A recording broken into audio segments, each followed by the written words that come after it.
Are you a .NET MAUI developer and still let your app navigate magically? It's time to stop coding like a beginner and really take control of your architecture.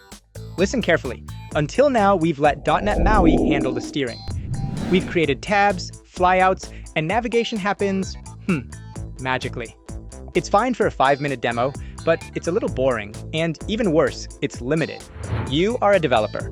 You want total control. You want to be able to press a button and teleport your user wherever you want, not where the hierarchy says they should go. Imagine you get a push notification and need to send the user 3 levels deep into your navigation. With the defaults, you're stuck.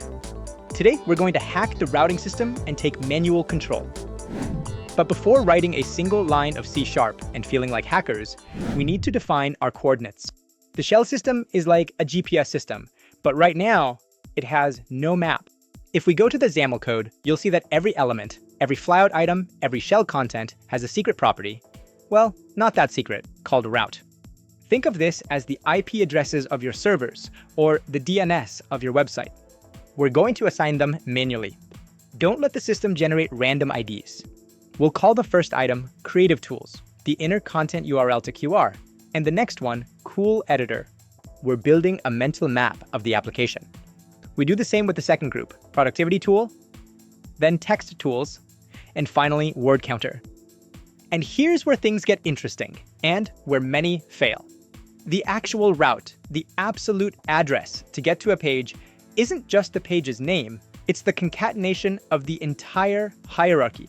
It's like a URL in the browser or a Linux file path.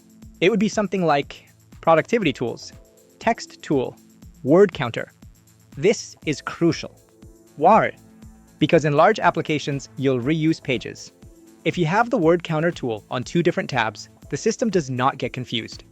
Each one has its own unique home address. One lives on A Street and the other on B Street. Now let's eject an imposter into the menu. Sometimes you need a button in the flyout that isn't a page. Maybe, you want a logout button or a link to Discord, or in our case, a mysterious button called Navigate to test our theories. For this, the shell has an element called MenuItem. We add it to the XAML. MenuItem, text, navigate. We give it a cool icon, but wait, run it. It looks awful, ruins the aesthetics, looks different from normal flyout items. It doesn't have the same color or spacing, and we hate inconsistent UIs. So let's reverse engineer the visual style. We'll use the Shell.MenuItemTemplate property. We'll shamelessly copy the same data template we designed for the rest of the menu and paste it onto this imposter. Boom! Now it looks identical. It's a perfect camouflage. The user does not know this button is different from the rest until they press it. And now, the moment of truth. Let's make this button do something. Go to the code behind, click events. Here is where we use the magic of the shell singleton. Shell.Current.GoToAsync. This method is your teleporter. It expects a route. If you give it the full hierarchical route we defined earlier, Productivity Tools, Text Tools, Word Counter, you're telling the system, I don't care where you are right now. I want you to reset the navigation stack and take me exactly to this room on this floor of this building. We run the app, click on Navigate, and we're at the Word Counter. It works! We have jumped through the hierarchy without touching the tabs. But wait, I'm going to show you how to break your own app, because learning to break it is the only way to learn to fix it. Let's face it, programmers are lazy. There is a lazy or global navigation method. If you use 3 slashes followed by the page name, for example, / word counter, the system will try to find that route anywhere in the visual tree. Sounds cool, right? You save some typing time. Error! If you try this right now in our app, it's going to break. The app will shut down. Why? Remember, we have 2 pages that use the same view or name in different tabs.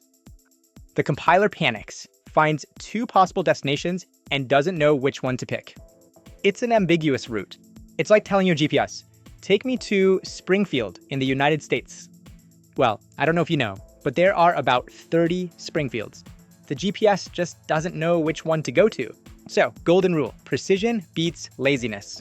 Either make sure to use unique names for absolutely everything, which is hard in large apps, or always use the full hierarchical route. Don't let your code guess, because it will guess wrong. To test it, let's comment out one of the duplicate tabs to remove the ambiguity. Let's run again. We tried the global route, and now it works. We have restored order from chaos. That's how you take control of navigation. It's no longer magic, it's engineering. But this is just the beginning. Navigation is easy. What's hard is carrying luggage. In the next video, we're going to raise the stakes. We will pass data, objects, and complex parameters through these routes. That requires more logic and code, so subscribe so you don't miss it. Like if you learned something new, and see you in the next video.